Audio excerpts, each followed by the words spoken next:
পরিবর্তন করে দিতে চাই। আমরা আর কোন গরিবেশি দেখতে চাই না। সম্মানিত ভাইরা, প্রিয় নগরবাসী, বরিশালের বিভিন্ন ওয়ার্ড থেকে একের পর এক মিছিল আসছে এবং আজকের গণমিছিল কিন্তু জনসমাজকে পরিণত হতে যাচ্ছে।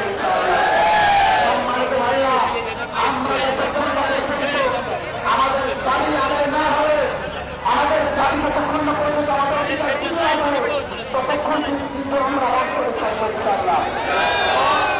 বরিশালের নগর পিতা হিসেবে আমরা